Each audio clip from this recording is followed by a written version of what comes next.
the very last thing I'm going to go over is a new definition for acids and bases, and that's the Bronsted-Lowry acid-base definition.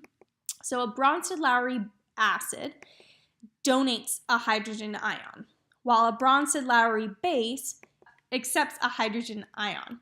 So that's a good way to remember that. It's the bad rule. Bases accept while acids donate hydrogen ions. So now we don't have the obvious acid producing H plus with a base producing OH minus that we had with the Arrhenius definition. Instead, we're going to be talking about hydrogen ion gaining and hydrogen ion loss. Okay, so if you look at this example right here, you have NH3 reacting with water, ammonia reacting with water, and it produces ammonium and hydroxide. Ammonia is going to act as the base because if you look, ammonia goes from NH3 to NH4+, which occurs because it accepts a hydrogen ion. One key thing to note, since it is gaining a hydrogen ion, it becomes NH4+ because the hydrogen has a +1 charge. So while ammonia is the base, ammonium is going to be what we call our conjugate acid. Okay, so every base has a conjugate acid, every acid has a conjugate base. So ammonia is the base because it is accepting a hydrogen ion, becoming NH4+. Water is the acid. Notice water, because it loses a hydrogen, it had no charge to begin with, then it becomes OH minus because it lost that plus from the hydrogen ion. Therefore, while water is your acid, hydroxide is going to be your conjugate base. So let's look at some more examples of conjugate acid-base pairs. Okay, so HF, if HF is an acid, then F minus would be its conjugate base because HF lost its hydrogen ion and therefore it's going to have a negative charge, so it's going to become F minus. Now if water instead is acting as a base, it's going to accept a hydrogen, so it would become, instead of H2O, it's going to become H3O because it gained a hydrogen, and it will have a plus charge because it gained that hydrogen ion. All right? Let's look at another example. I have HCl plus OH minus produces H2O plus Cl minus. So I know the hydrochloric acid, HCl, and the chloride ion on the product side are going to be paired together. HCl to Cl minus, HCl lost a hydrogen ion, therefore it is going to be an acid, while Cl minus is its conjugate base.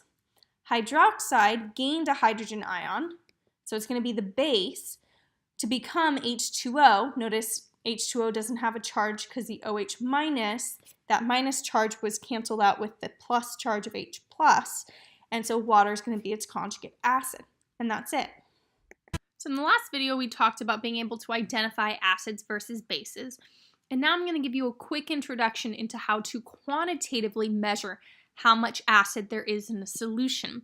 And specifically what you're going to be using is the pH scale. Now you might have been exposed to the pH scale, the whole concept that if your pH is below 7, then you're going to have an acidic solution.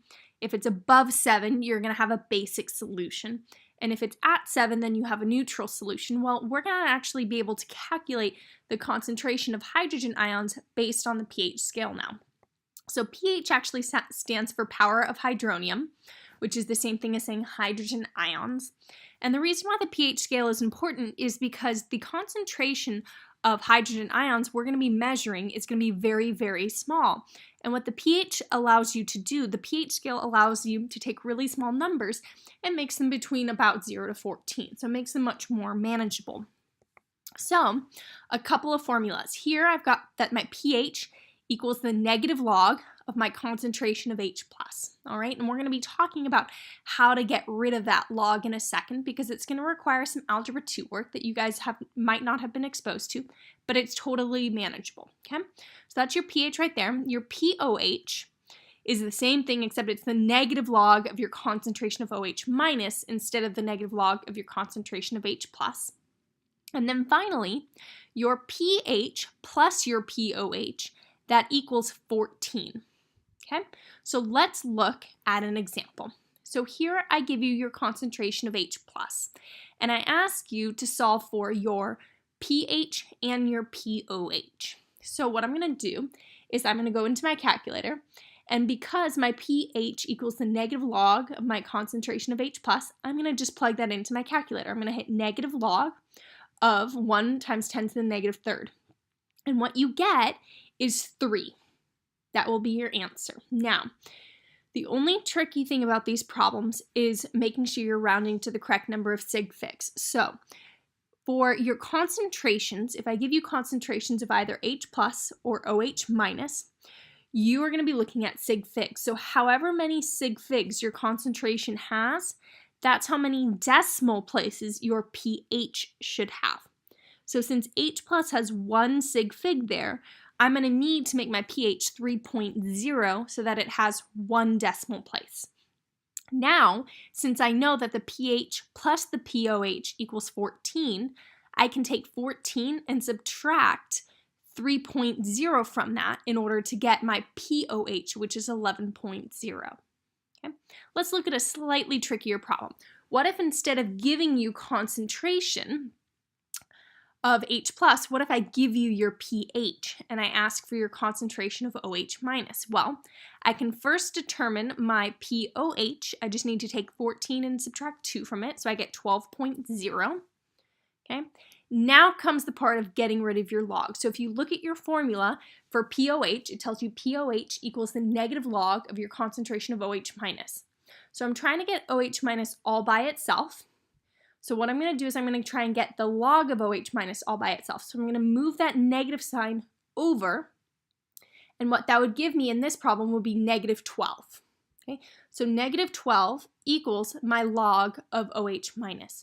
Now to get rid of your log, all you need to do is you need to take 10 and you need to raise it to whatever that value was on your left-hand side. So in this case, it would be 10 raised to the negative 12.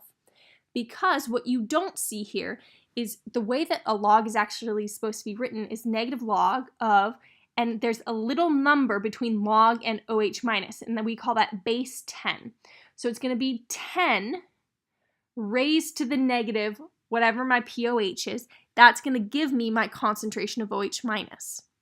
So that's the hard algebra 2 part of this.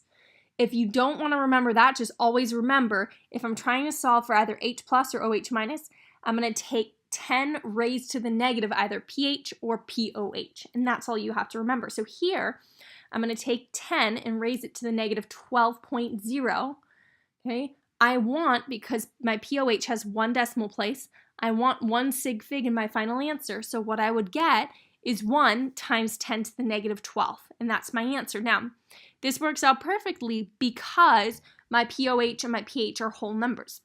What if they're not? And they're not going to be in some of the practice problems you guys are doing.